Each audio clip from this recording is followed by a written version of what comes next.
Bonjour Christine Haïdar. Bonjour. Bonjour Pierre Passot. Bonjour ami.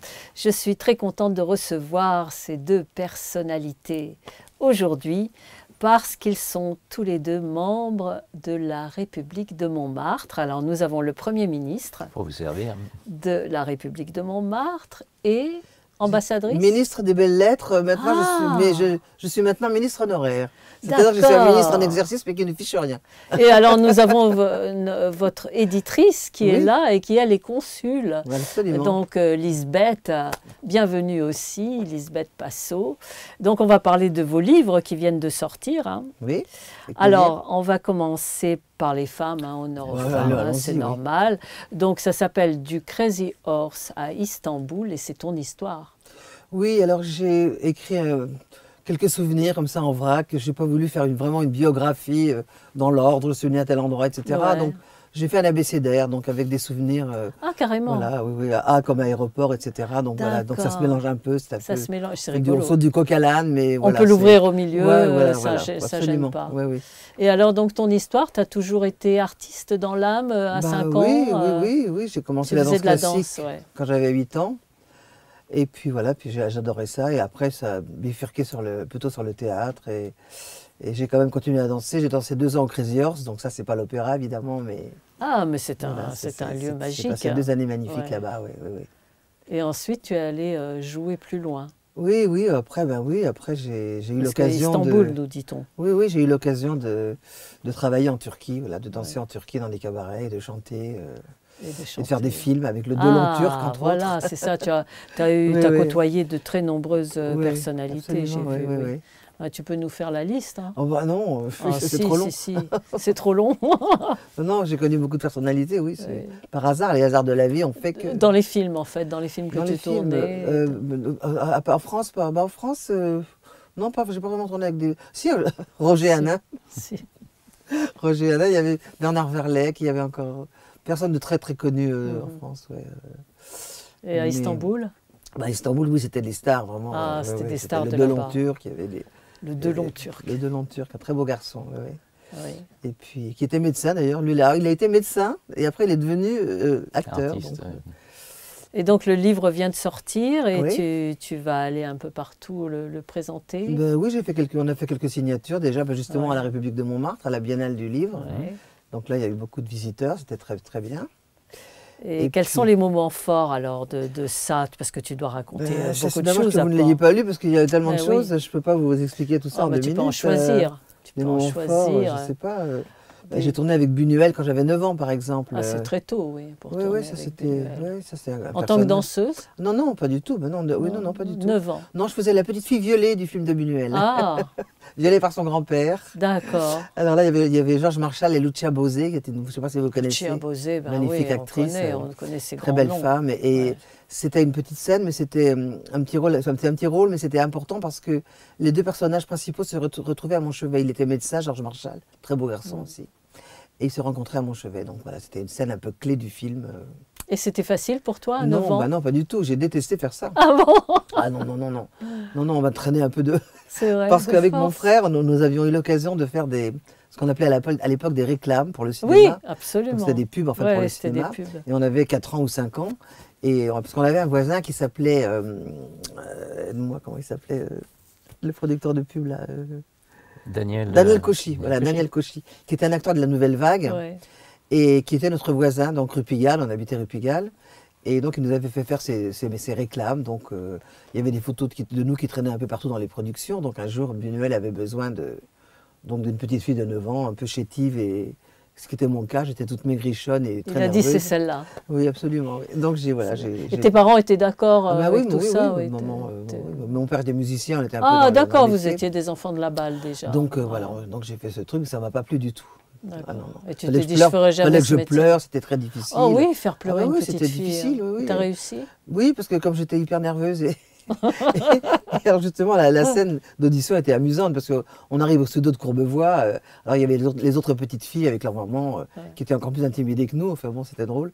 Et donc Buñuel arrive avec tous ses assistants Et puis ça adresse à chaque petite fille, comme Jacques Martin dans l'école des fans. Et toi, ma petite fille, nanana, qu'est-ce que tu fais, etc. Tu vas à l'école, oui, oui. Et puis il s'approche de moi, et moi je me disais, pourvu qu'ils ne me prennent pas, pourvu qu'ils ne me prennent pas, j'avais pas du tout envie de faire ce truc. Et il me dit, est-ce que tu crois que tu vas savoir pleurer? Ah, je lui dis, oh non, monsieur. Et je fonds en larmes. Alors là, alors là, j'étais foutu, là. Oui, j'étais foutu. Ah, oui. Je me suis juré de plus jamais faire ça. Puis après, je l'ai fait quand même. D'accord. Et tu as eu d'autres scènes où on te demandait de pleurer? Non, pas vraiment, non. Non. Après, j'ai fait une télé avec Jean Prat, qui était, je ne sais pas si tu connais, qui était à l'époque, c'était le grand metteur en scène. Tu as connu, toi, Jean Prat? Je ne sais pas qui c'est. Et il faisait les reconstitutions des grands procès. Ça s'appelait En votre âme et conscience. Oui, je me rappelle de ça. Et donc, j'avais 14 ans, j'étais au lycée, donc là, j'ai fait un rôle important. Et là, ça m'a plu. J'ai dit, bon, tiens, ça me plaît de faire ça. Donc après, tu as fait les écoles d'art dramatique. Non, pas vraiment, mais j'ai été engagé. J'ai joué avec Poiret Serrault pendant 2 ans, à 19 ans, donc ça, c'était bien. Michel Serrault. Ouais, Poiret Serrault, oui, ça, c'était super, pendant 2 ans. Et à minuit, j'allais au Crazy Horse faire mon numéro, donc c'est un emploi du temps bien rempli. D'accord. Eh bien, tu sais que Michel Serrault, quand j'ai fait le premier grand concert pour la paix à la Mutualité avec plein de personnalités, d'acteurs, de chanteurs et tout, Michel Serrault, il ne pouvait pas se déplacer parce qu'il était déjà très âgé, je pense. Et il nous a fait un témoignage écrit qui était, voilà, pour tous ceux qui étaient au loin, on avait un truc qui défilait comme ça sur l'écran. Et on a sur Bonheur TV le témoignage de paix de Michel Serrault. Ah ouais. On avait commencé comme ça, c'était en 2006. Ouais, c'était un très gros truc.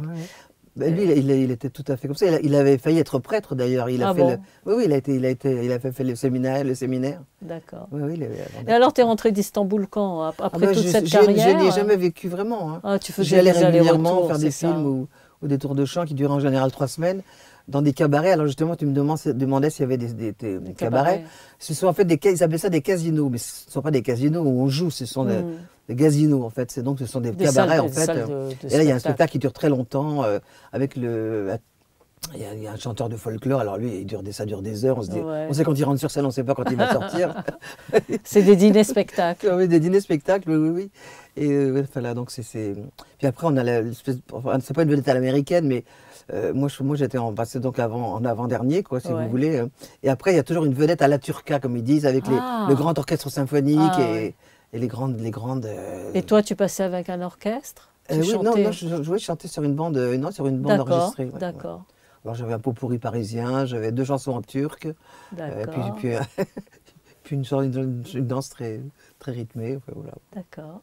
Et tu es toujours sur scène, je suppose? Non, pour l'instant, pas beaucoup. Tu es devenue romancière. Voilà, je suis romancière maintenant.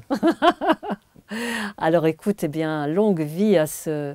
Là, c'est pas un roman. Hein. Là, j'ai publié 2 romans chez Lattès. Ah, c'est ça. Qui se passent à Pigalle l'année 50, justement. Oui, j'ai vu, il y en a un qui s'appelle Simone. Ça s'appelle Simone. Moi, ça s'appelait Fleur de Pigalle, c'était plus marrant, mais bon, l'éditeur n'a pas voulu pour X raisons. Il l'a appelé Simone. C'est le prénom de la petite fille. Parce que la mère de l'éditrice s'appelait Simone, donc elle voulait absolument. Ah oui, parce qu'on se dit, c'est peut-être question de Simone de Beauvoir, on sait pas. Exactement. Moi, je trouve que c'est un très mauvais titre. Je me suis dit, bon, ça c'est un truc féministe. Enfin voilà, ça s'appelle Simone, il a bien marché quand même. J'ai eu un prix littéraire. Ah oui.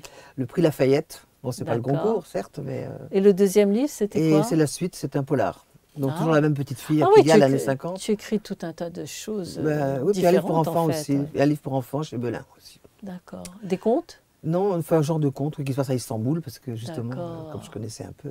Donc nous avons là une romancière, et on ne peut pas dire que c'est un roman, le tien. Ah, pas du tout, non. Pas du tout, ça s'appelle Mémoire, alors c'est rigolo, je suppose, c'est de l'humour. Mémoire, c'est le mot que je cherchais. Voilà. C'est ça, le titre exact, c'est Mémoire, c'est le mot que je cherchais. C'est ça. Donc ça parle de la mémoire, je suppose. Non, pas du tout, ce sont des histoires drôles, amusantes, autour de la mémoire. Autour de la mémoire. Voilà. Du genre, je ne sais pas où j'ai posé mes clés. Par exemple, ça fait partie de ces choses-là. Ça, c'est des choses qui arrivent à tout fréquemment. Le monde. À tout le monde. Fréquemment. À tout le monde. Et tu les retrouves à un endroit insolite de ta maison? Ça peut arriver, en effet. Enfin, ce n'est pas tellement le ton de l'ouvrage en question. C'est un peu plus de 250 histoires drôles, peut-être qu'on peut les raconter. 250? Oui, absolument. Mais c'est ce que tu racontes sur scène aussi? Oui. Ah, c'est ça. J'en fais pas 250 sur scène. Non, mais moi j'ai vu ton spectacle qui était... Comment s'appelait le cabaret où j'étais venue? C'était La main au panier. La main au panier qui était sur les... qui était sur les quais, qui vient de déménager maintenant, qui s'est rapproché de Montmartre. C'est ça, et qui appartient à Michel Forever, qui est cet homme qui ne dort jamais. Il ne dort jamais, absolument pas. Et donc Michel Forever, qui est dans les nombreux témoignages de paix que nous avons sur Bonheur TV aussi. C'est un type remarquablement attachant. Tu devrais dire qu'il ne se couche jamais, pas qu'il ne dort jamais, parce que ça, c'est pas crédible. Ben, il ne dort pas jamais. Il dort par petits bouts, par petits bouts, mais il ne peut absolument pas se coucher. S'il se couche, il tombe dans le coma. Ah, oui. Et malheureusement pour lui, il a une vie qui n'est pas très facile à gérer. Je sais qu'il allait en boîte pour que la nuit passe plus vite. Tout à fait. Et tu m'as dit qu'il dort avec un projecteur. Absolument, il dort assis avec des projecteurs dans la figure pour éviter de s'endormir précisément, et la musique à fond dans C'est terrible cette histoire. C'est horrible, absolument. Ils ne sont, je crois, que 2 dans le monde, ou du moins en Europe, à avoir ce type c'est presque une maladie en fait. Son épouse, ça ne doit pas être marrant tous les jours pour elle non plus. Non, pas du tout. Mais justement, on s'amuse toujours à dire qu'elle a beaucoup de chance.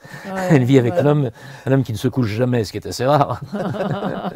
Mais alors, quand tu dis par petits bouts, c'est quoi, 10 minutes un petit peu plus maintenant, mais disons un quart d'heure, et puis pas plus. Après, c'est dramatique. Il tombe dans le coma. Bon, écoute, alors... Mais ça lui permet d'avoir une vie très longue, puisqu'en fait, il fait travaille plein de pratiquement choses, plus ou moins 20 heures par jour, en faisant à la fois son cabaret. Aussi, oui. Absolument, il chante, il danse. Il écrit tout un tas de choses. Tu as écrit un livre à son sujet. J'ai écrit un livre à son sujet, parfaitement. L'homme qui ne s'est pas couché depuis 2004. Voilà. Et c'est toujours ton éditrice qui l'avait Oui, je ne peux pas faire autrement. Artena. C'est mon épouse, alors c'est pour ça. Ah bah t'es obligé là. Si je faisais ça ailleurs, je me ferais disputer. Ah bah oui, j'imagine. J'imagine, donc... donc tu es son chouchou un peu dans l'édition, vous êtes les 2 chouchous.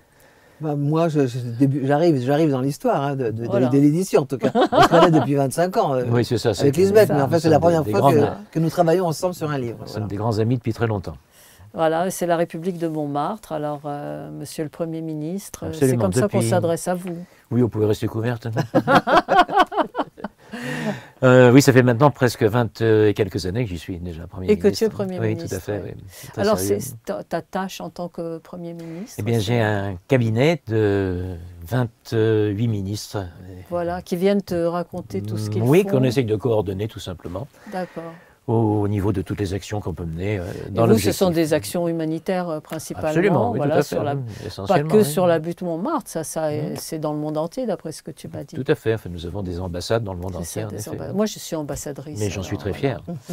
Et donc j'adore cette association parce que grâce à leur devise, faire le bien dans la joie, c'est ça. Hein. Absolument. Voilà, c'est rare. Nous avons intronisé Bernard Werber il y a quelques années, et moi je l'avais fait ambassadeur du pays des fourmis. Ah oui, il est également dans les témoignages de Bonheur Il est à Montmartre aussi. Il habite Montmartre. Oui, en face des vignes, il a un super hôtel particulier. Ah, je savais pas. Entre autres, il n'y habite peut-être pas, mais plus maintenant. Plus maintenant. Il est en tournée, il est en tournée. Mais c'est pas grave. C'est un type remarquablement sympa. Oui, sympa. Ah ben de toute façon. Mais la République est une association importante. Elle est un peu plus que centenaire maintenant, ce qui n'est pas rien à Montmartre. Et nous sommes un peu plus de 900 membres aujourd'hui. Et c'était créé du temps de Bruant et tout ça? Un petit peu avant Bruant, mais c'est 1920 pratiquement. Wow. En fait, elle a été créée par 4 artistes de l'époque, qui s'appelaient donc essentiellement Poulbeau, Francisque Poulbeau, qui a fait toute sa dévotion aux enfants de Montmartre, en les dessinant et en faisant énormément d'actions humanitaires à leur profit. Parce qu'il y avait des enfants qui étaient Parce qu'il y avait des enfants qui, à l'époque, étaient vraiment très miséreux à Montmartre. Ça n'a rien à voir avec donc il s'est occupé de ça. Ah, totalement, oui. Il a même créé un dispensaire pour les enfants. À Montmartre. Et leur maman, à Montmartre. D'accord. Tout à fait, dans un lieu assez magique qui était la Pomponnette, un restaurant qui malheureusement vient de disparaître il n'y a pas longtemps. Ah oui, la Pomponnette, Il a totalement disparu aujourd'hui en tant que Pomponnette. Et dans le couloir qui était au fond, il y avait un dispensaire pour les mamans et les enfants. Qui était l'ancien poulailler du restaurant. C'était l'ancien poulailler du restaurant. C'était sur la place Non, c'est rue de Pic. D'accord. Ah, mais c'est magnifique ce quartier. Ah, c'est un quartier magique. Tu habites là? Non, je suis né là, oui. Enfin, j'habite là, oui. Et Lisbeth, non? Lisbeth est mon épouse depuis un certain nombre d'années quand même, donc elle habite Montmartre aussi, bien sûr. Bon, elle aussi, elle n'a pas le choix. Et j'ai vu que tu es aussi chevalier des arts et des lettres. Oui. Alors, je te demandais comment ça arrive, cette chose-là? C'est un coup de bol, je suis pour rien. On t'a présenté, on a dit, lui, il en a le mérite. Tout à fait. Puis, avec tout ce qu'il a fait pour l'humanité. Voilà. Pas l'humanité, franchement, là, mais c'était... Bah oui, mais c'est quand même l'humanité. Non, c'était plutôt le spectacle dans lequel j'ai travaillé pendant des années. Ah, c'était par rapport au spectacle. En fait, originellement, j'étais magicien, illusionniste. Tu as été magicien? Ça, je ne le savais pas. Je savais chansonnier. Une famille de magiciens à l'origine. D'accord. Et ensuite, j'ai été clown blanc. Incroyable. Oui. Tu n'avais pas le nez rouge, c'était le clown blanc. Non, j'étais le blanc. Le rouge, c'était mon partenaire. D'accord. Qui n'était autre que mon frère, d'ailleurs. D'accord. Et le duo s'appelait Fresco et Gluck. D'accord. Et les parents étaient aussi artistes? Ah non, pas du tout. Enfin, ils l'étaient à l'origine, mais ils ont refusé de nous voir en tant qu'artistes. Ils détestaient ce milieu-là. Ah c'était hors de question de venir nous voir. Ça. Mais... Tu sais que c'est un milieu dans lequel tout le monde se... Non, c'était pas bien. C'est en partie pour ça que je suis entré à la République, parce que je me suis dit, une République où le Premier ministre est un clown, j'y vais, quoi. Ah, tu le savais qu'il était clown? Moi, je découvre, je ne savais pas du tout. Bien sûr. Et pendant combien d'années, alors? Oh, une vingtaine d'années. Carrément. Et alors, le métier de chansonnier, j'ai appris... c'est un petit peu la suite logique de tout ça. Hein. D'accord. Voilà. One-man show. Le goût de la scène, tout simplement. Oui. D'accord. On abandonne la piste pour la scène. De clown, on devient comédien. Oui. Voilà. Enfin, comédien, c'est un grand mot, disons, oui. Humoriste. Oui, mais c'est un comédien fait du théâtre, un humoriste fait de la scène. Un humoriste fait du one-man show. Oui, enfin, c'est pas un one-man show. J'ai un numéro dans... Oui, mais tu pas la prétention de faire... Mais tu peux le faire. Peut-être un jour, mais pas pour l'instant. Tu peux le faire, tu as 250 oui, histoires. Bien sûr. Ouais, bon, écoute, tu vas nous faire... Tu peux nous en raconter une? Évidemment. À brûle-pourpoint, comme ça. Comme ça, au hasard. Ouais, au hasard. Je peux prendre le livre, je peux en lire une, si vous voulez. Tu vas nous la lire dans le livre. Non, il doit en avoir dans la tête. Oui, il en connaît. Je suis sûre qu'il en a une. Non, tu n'as pas Sur la mémoire? Tu connais le monsieur qui est très étonné parce que... on le trouve dans la rue avec un bandeau autour de la tête. Il m'a dit, si t'arrivais, il dit, oh, je ne peux pas savoir. J'ai eu un problème avec mon pantalon qui était vraiment tellement fripé que j'ai essayé de le repasser. Et puis le téléphone a sonné. Alors j'ai fait allô, j'avais oublié que j'avais affaire à repasser. Il m'a dit, mais l'autre oreille. Bien, comme un con, j'ai appelé le docteur. Elle est horrible. Oui. On rigolait avec le fer à repasser tout à l'heure.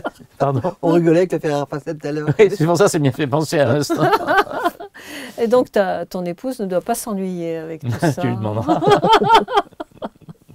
Est-ce que tu as quelque chose à rajouter par rapport au projet, tous les deux d'ailleurs? À quel niveau? Je ne sais pas. Organisation ce livre, organisation des choses comme ça. On fait pas mal de signatures en commun, évidemment, puisque ayant le même éditeur, ça nous relie encore davantage. Oui, mais enfin, on se connaît depuis tellement d'années, nous aussi, que c'est un vieux couple. Ah oui, grâce à la République de Montmartre. Bien sûr, c'est là qu'on s'est connus. Je l'ai vu arriver, prêter serment pour la première fois. C'est vrai, oui.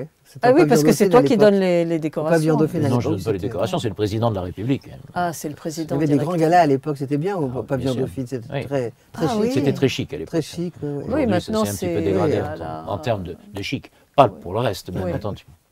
Ah ça dépend du nombre de personnes et des salles dont on dispose. Oui, et puis aujourd'hui, les gens n'aiment plus tellement s'habiller, mettre un smoking pour sortir. C'est fini ça. C'est terminé, ça ne se fait plus. Bon. Il y a beaucoup d'intronisations à l'époque des vendanges dans les vignes. Il y y en a toujours. Il y en a une quarantaine de personnes qui sont intronisées. Rappelle-moi quand est-ce que tu as été intronisé, toi? Je ne me souviens plus exactement. 2017, c'était avant les Folies Bergères. Oui, c'est ça, tout à fait. Parce que j'ai eu les Poulbeaux sur la scène des Folies Bergères. Naturellement, je me souviens très bien. Ah oui, c'est vrai. Parce que tu es venu, tu m'as vu. Ah, mais c'est merveilleux. Voilà, donc on a des souvenirs communs et on va continuer. Il y a tout le temps des spectacles avec la République de Montmartre, tout le temps. Il y en a plusieurs chaque année, oui, bien sûr. Il y a les signatures, il y a les spectacles, il y a les dîners. Il y a deux biennales importantes. La biennale de la palette, de l'objectif et du burin, autrement dit le Salon des Arts, où on accueille une cinquantaine d'artistes à peu près. En général, ça se fait maintenant à la Bonne Franquette, le restaurant La Bonne Franquette, où là, il y a vraiment des artistes. Il y a la peinture aussi. La peinture, absolument, la peinture, la sculpture, et voilà. Et puis le deuxième événement marquant, c'est celui dont Madame s'est occupée depuis 20 ans. On a 20 ans, c'est elle qui a été une des premières à s'en occuper. On a eu des parrains prestigieux. Exactement, oui. C'est le Salon du Livre. D'accord, oui, ça, oui, bien sûr, qui est en septembre, on a eu octobre. Picouli, on a eu Werber, on a eu Wolinski, on a eu beaucoup de... Toujours à la Bonne Franquette, en fait. Au début, c'était un peu partout. C'était au musée dans les jardins du musée de Montmartre, dans un premier temps. Après, on en a fait dans différents endroits à Montmartre. Voilà. Puis Et maintenant, ça se fait également à la Bonne Franquette, qui est le siège, officiel de la République de Montmartre. Et puis il y a une infinité d'artistes dans cette association. Bien sûr, Montmartre a toujours été un creuset merveilleux. C'est vraiment énorme. Oui. Moi, j'avais assisté à certaines de vos réunions, mais c'est plein, quoi, de toutes sortes. Ah oui, beaucoup de monde. Beaucoup de succès, ça marche bien. Oui, c'est une très belle association. Ben, écoutez, alors longue vie à vos livres, hein, Mémoire et du Crazy Horse. C'est le mot que je cherchais. Mémoire, il faut rajouter le titre en entier. Et là, il faut rajouter également du Crazy Horse à Istanbul. Je me dévoile de A à Z. Wow. Tu t'es pas dévoilé de A à Z. Il y a des photos dans le livre. Regardez des photos. Ah oui, en costume. En costume de scène, bien sûr. Oh là là là là. Et alors, c'est votre combienième télé, là? De télé pour les livres, j'en ai pas fait. Non, on a fait des radios. On a fait pas mal de radios. Ah bah alors c'est votre première télé. Absolument, ça s'arrose. Ah bah ça s'arrose. Tout à fait. Champagne. Donc vous êtes les bienvenus quand vous voulez, tous les deux. Merci beaucoup. Et bien sûr votre éditrice Lisbeth également. Hein. Et à très vite. Avec grand plaisir. Merci de nous avoir invités. Merci à vous deux.